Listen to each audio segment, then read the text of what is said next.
Welcome back to another video. This one is going to be probably a little dark, let's be fair. So I'm going to warn you, it could be a little serious. I'll try to throw some levity in there, but who knows? The question we are posing today is people who have heard deathbed confessions. What were some interesting ones? So buckle in, here we go. Wish I had spent more time with my family before they all committed suicide. Starting it off strong. Okay. It's usually some version of I'm about to die or help me. It's pretty boring. Let's see. My maternal grandfather and paternal grandfather both passed fairly peacefully and after extended illnesses. Both were concerned with us rather than themselves. My grandmother in particular insisted she wasn't scared and fussing about us being worried over her, which was very much in her nature. My grandfather, true to his witty nature, said, if I knew dying was going to be so easy, I would have done it a long time ago. When I was in a hospital, the guy in the bed next to me just asked to stop taking his meds as he was ready to die. Last thing I heard him say was, there's no one waiting for me at home, so I'm going to go where they are. Really wasn't a shocking confession, just lonely and a heartbreaking one. I have a feeling we're probably going to get quite a few of those, honestly. But yeah, there's some people, they're just ready. They don't have much to hold on to, and they want to go and go. My great aunt passed away a couple of years ago. She was suffering from viral encephalitis and fluctuated in and out of consciousness. It was truly painful to watch. Although a lot of my family tended to be around her in those last days, I once happened to be alone with her when she made some fairly odd remarks, which I've kept to myself since. On the day in question, I was playing games on my phone in her hospital room, when she started to audibly mutter to herself. It became more urgent and intense. Eventually, she explicitly called me to her side. Her eyes looked huge and confused. I doubt she knew who she was. She spat out her words, almost as if they were barely comprehensible, putting particular emphasis on boy and ingredient. I sat there for 15 minutes, listening to her erratic account of, as I finally gathered, how she sometimes used to cook eggs in the urine of a stable boy instead of water. She insisted that he was handsomely compensated for his services, but now, when she starts to cry, she couldn't stop. I Googled this weeks later, and there indeed exists a traditional dish in China, described in the West as virgin boy eggs. Apparently, this concept had fascinated her, and she frequently created this herself and served it to her family, which sometimes included my younger self, without explaining what it was. I am not sure if she felt shame or euphemism or enthusiasm about this, as she often stammered something about the secret ingredient, but it quite obviously haunted her towards the very end of life. And someone just said, what the hell did I just read? Yeah, that's kind of, wow. But deathbed confessions are, deathbed confessions. So that's something. All right, let's find something a little less. The last two things my grandfather told me about when he was a kid was he and his mother would throw big stones on cars from a bridge. He also told me about how much better looking the lady that delivered bread to his family was compared to my grandma. Wow. My granduncle admitted to killing POWs during the war. He was a lance corporal in the 43rd Wessex XXX Corps. Wouldn't say how many he killed, but said that he and his mates would deliberately force the German POWs to run and then shoot them in the back to prevent escape. He said he stopped after his CO discovered what was going on and gave him a stern warning. That's wow. And someone says, that was a different time when rotten people like this were able to act out their ugly self. Would have been just as bad at a different time, but on a different side of war. And to clarify, that means that if a person does something like this, given the opportunity, it's not because you get desensitized, but because they are a bad person. Not everyone becomes a war criminal. You make it sound like there was no choice. Well, I'm not going to get into that one. My grandfather had pretty terrible dementia, and he kept making deathbed confessions as he knew he didn't have much time left. They were often about witnessing a murder and not telling anyone. But each time he confessed to us, the details changed. It happened a couple of times a day over the course of his final week. We finally figured out that he would watch the local news and hear about these things happening, and that he actually thought he was witnessing. Oh, that's pretty sad. That one's a little heartbreaking. People rarely say anything interesting in their last hours. As consciousness drifts away further and further, there's less time spent being coherent. People call out for their mothers, ask where their dead spouses, or more heartbreakingly, just express fear and loneliness. That's death, fear, and loneliness. Wow, you're not wrong. Yeah. Mother ran a nursing home growing up. From ages 5 to 10, I spent every weekend with residents. Because I was a kid, residents often confused things they thought I wouldn't understand. Or confessed, stuff they thought I wouldn't understand. Two stick out, one funny, one not. Woman was dying, maybe about 96. Even had her last burst of life energy when she thought she was better. This is common. A black delivery man came with some flowers. After he left, she looked at me with tears in her eyes and said, I can't believe I'm dying without ever having been with a colored man. I think I've read that one before. One second one was when I was reading the Bible verses to a resident. I said, I'm so sorry. I didn't mean to drop that baby in the well. Yeah, I've read that one too. So this is, wow. Wow. A 92-year-old man confessed that he had an affair lasting 13 years. And for a little levity, that's one long time to for a game of hide the sausage. I was told about the layers of ego dissolving into oblivion. Who you once thought you were is gone now, and who you really are is exposed. Told me death is a super easy feat to conquer. Laid back, looked me in the eyes, and whispered, wow. Then died. Not a deathbed confession, but the last conversation I had with my grandfather has always stuck with me. He had Parkinson's and lived on a farm outside his town. One day he looked at me and said, I'm getting too old to take care of Mom, his grandma. I need you to do that for me, okay? His health deteriorated pretty rapidly from that point on. I still call my grandmother every single day. Try to get back home whenever I can to help her out around the farm. That's good on you. Not really a deathbed confession, but the last thing I heard my grandma say. My grandma had dementia and was really going through a tough time, staying in bed forever and just not having a good life. Me and my dad went to visit her one day when we went to our grandpa's funeral. We started talking to her and she had no clue who my dad was. Last thing I'm pretty sure my dad and I both heard her say was, I'm not sure who you are, but you have nice teeth. She most likely didn't even know that her husband was the one who was being put in the grave. That's terrible. And that's why dementia really fucked themselves. Someone I worked with admitted to being one who ate too much of those communal food weeks prior. It was odd to me that was what was on his mind at the time. I hope he didn't have too much guilt, but he kept going on about it. I told him it was no problem. I don't think he even knew we were talking to him by then. Ouch. My great-grandfather was in his mid-90s when he died. Health was always good, but a benign tumor deemed too dangerous to operate at his age went septic. He was dead a week later. I went to visit him in the hospital. My family used to see him a lot, but there was a falling out between him and my grandma several years before, so we stopped seeing them. Funny enough, though, I constantly ran into him at the store, and we always had nice chats. Anyway, in the hospital, he told me not to worry about him. Most everyone he's known is dead, and he was ready to die. The week he felt himself getting sick, he knew something was off and made arrangements to get my great-grandma into a nursing home. He took care of her with Alzheimer's, so he wouldn't die until he knew she was taken care of. They were married for 70 years. My favorite story is that every Sunday over the last 50 years, he would drop my grandma off at church and sit in the car and waited for her. He hated religion, but loved his wife. My last conversation I had with my aunt Rose. She was a manic depressive, and during a visit to my dad's house, she had a manic episode. When this happens, she talks nonstop, as fast as she can get the words out. She told me she felt my dad harboring resentment against her because her sister got my grandfather killed. My grandfather used to do the numbers in the LES in the 1970s. He would have a lot of cash on him in the bars late at night. Her sister was a junkie, knew this, and had him set up to be robbed.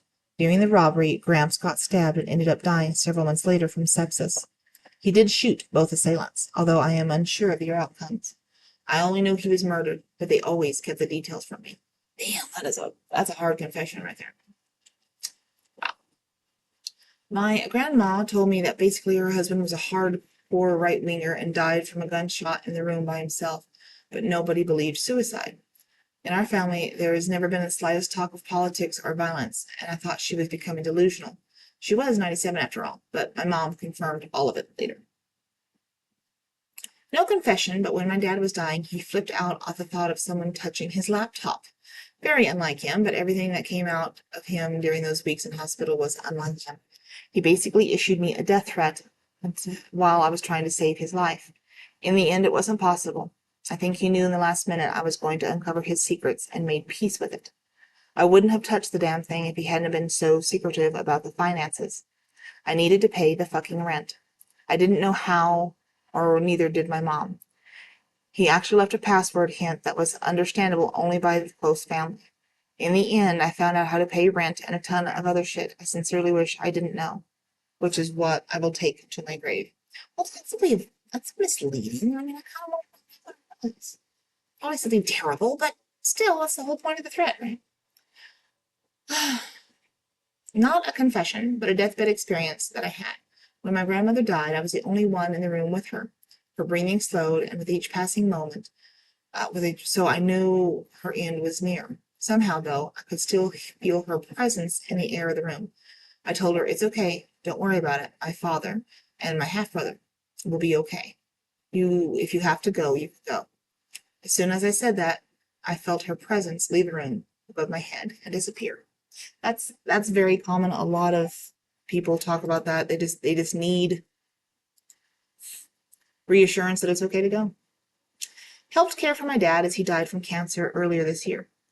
He would get agitated and reach his arms out and try to sit up. The last thing he said was "fuck." Not sure what it was referring to, pain, drugs, or war memories, but that stuck with me. He passed very peacefully in the end. My time to shine. I worked in a hospital in Garmisch, I can't pronounce these words, a small town in Munich for the last 14 years. My job there was not fancy at all. I move around people a lot, throw the trash out, and occasionally take care of some handy light work, fix a leaking shower, that sort of stuff. If you can imagine, I get to see a lot of patients that come and go. Some of them pass away. I remember a few instances of people confessing to me their biggest regrets. Here are some examples. An old Polish woman told me that she regretted not fucking Hitler when she had the chance. Her words. I wanted to ask more about the context, but I was afraid to be honest. Another notable example was an old truck driver that used to work for an Easter, I think it's supposed to be Eastern German company. He told me that once he ran over some kids with his truck and was too afraid to stop and check if they were okay. Oof. The last one. Once another Polish lady told me that she used to be a prostitute during the Second World War, and that she slept with very high up people in the government. She told me that she did not regret that part of her life, but that she could not tell anyone, and that it was a heavy emotional drag. She also told me that she aborted more than 5 babies during that time. That's some wild confessions. Yeah. Not my story, but that of a hospice worker who spoke to my class. For those who don't know, hospice is a method of end-of-life care that focuses on alleviating the emotional and physical pain of a dying person to ease their passing rather than combating their imminent death. One of her patients was a bed-bound woman in her 90s who was generally unresponsive, but had flashes of recognition and engagement. It's hard to gauge the level of which unresponsive patients are detached from their surroundings, so they encourage family members to keep their company in hopes of soothing the patient. Now, this patient was from the U.S. state that prided itself on state university and the university's football team. The woman's family had attended the university for 4 or 5 generations. During her hospice care, however, her great-granddaughter was the first in the family to decide to go to a different school, the rival state's university. In fact, her family was supportive of her decision, but often joked about her being the rebel or Judas or what have you. One day, when they were all sitting around the woman's bedside, teasing the girl about her decision, suddenly the patient sat up, looked at her great-granddaughter, and said, "Traitor," and then fucking died. I guess you've let your true feelings out. I didn't witness this personally, but it was between my grandfather and my father. My great-grandfather was not a nice man. He beat his children. One time he beat his daughter with a table leg. And I assumed he did this also to his wife. Anyway, she left him and the kids behind. This was the 30s, and I am assuming he didn't allow her to take the kids with her. as there were no women's rights and stuff like that. Anyway, my grandfather left home at 8 years old and fended for himself his entire life. On his deathbed, Nasty Grandpa told the boys he had a bunch of money stashed on the old property, and if they went to see him, he would tell them where it was. No one went. Wow. Let's see. I fucked your mom. I know, Dad. A family friend was taking care of an elderly aunt. I forget what health issue she had, but one day she got up and started putting on her slippers and just getting ready. When asked what she was doing, she says, I'm getting ready to go see Jesus. She died maybe 4 hours later. This one really hurts and has haunted me for almost a decade. My perfect mother said she was molested by her older cousin and named him when she was only a small child. I didn't ask her to go into details. She died a few hours later. Never told anyone, but specifically my dad, who died last year. We have no idea if he even knew. Now I'm afraid that this was something she held on to inside and suffered alone, her whole family. Wow. It's pretty hard to deal with. Okay, so this involves some spiritual paranormal shit that people may not believe, but it's still a cool story, so bear with me. Technically, not a confession, but the last conversation she had with my parents. My great-grandma passed away when I was 12. She took care of my mom instead of her actual mom, and lived with us because none of her sons or daughters would take care of her. So they were the only ones who stayed with her there for the whole year while her health deteriorated. She had Alzheimer's, but it went on really fast, so she was constantly snapped in and out of consciousness. It was easy to tell because her eyes weren't focused most of the time. A week or so before she passed, she told my mom that someone visited her. At first, we thought that it was just my mom and she didn't remember who she was, until she said, full on focused, it was my mom. She came here to see if everything was fine. At that point, we knew there wasn't much time left. My mom really seemed to be very involved into these spiritual things. She'd seen shit, knows a thing or two. It seems people get visited by loved ones that have passed to make sure they're calm and ready. On the same day she deteriorated was faster, barely talking, and she just wasn't there. It seems one of the last things she said to my dad was at that point, and he was just guarding when she snapped in and told him, take care of them for me, okay? He told her that he would. It wasn't even a question, and she went back out. Bonus section of the story. A year or two ago, a family friend passed, and she was friends with my great-grandma, and my grandparents went to visit her because she didn't have much left. My mom and he had a talk and got a check even when she was already snapping in and out of consciousness. They told me at some point that she was out. Her eyes basically snapped, and my parents froze because they were the exact eyes of my great-grandma. She looked at my mom and told her several times she loved her before she looked at my dad and just went, are you taking care of them? Seems she asked my dad twice, and he is still mad because he felt like she was questioning him and didn't trust him or some shit. He just starts fuming when we talk about the story. Well, I can kind of understand that would be kind of frustrating, but it was obviously a concern of the woman, and she wanted to make sure it was happening. My ex-friend's grandpa confessed that he killed a boy with his friends when they were younger. Growing up during segregation, they beat the hell out of a black man and tied him to the back of the truck and drove him through the rocky back roads until he was dead. His grandpa never told anyone and needed to get it off of his chest before he died. Oh, that's horrific. Simpson says, I'm going to live. Well, not a confession, but a denial and a solid information that helped us clear a few pending matters. I worked for a federal law enforcement agency. We covered major felonies, some of which were related to organized crime. Not mafia per se, but open-ended criminal enterprises. We had a mid-level player of a suspect who had a string of cargo thefts, robberies, etc. Knew him for years, arrested him several times. He taunted us a fair bit. Lung cancer got a hold of him before we could build a solid case. Things went downhill fast. Went to see him at home just before he transferred to hospice. That he did at least 50% of what we suspected is an open secret. I knew it. He knew it. For whatever reason, chose to give me a break. He said, if I give you something, will you sit on it for a few weeks? Initially, I could not agree. What was he going to leak? Info about something in process, etc. In progress, sorry. He assured me that it could wait, so I agreed. He said, I know that you are looking for me looking at me for the blank. I didn't do it. He admitted wanting to do it, told me who was responsible, and where they could find solid evidence to implicate 5 to 6 people. Why did he tell me? Said the other guy never treated anybody right. Did not ask him to elaborate. I moved on the info about 3 weeks later after the informant died. Never had to share source info because he pointed us to substantial cooperating information. So that's a good story. I like that. My grandfather passed away from dementia about 10 years ago.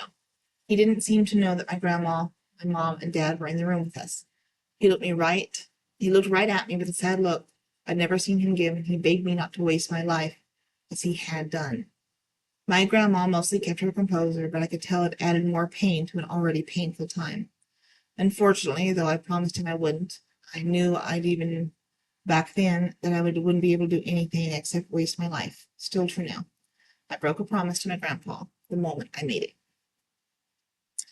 Nothing dark, but unexpected for me. I spent a lot of time with my 90-something-year-old grandfather in his final months.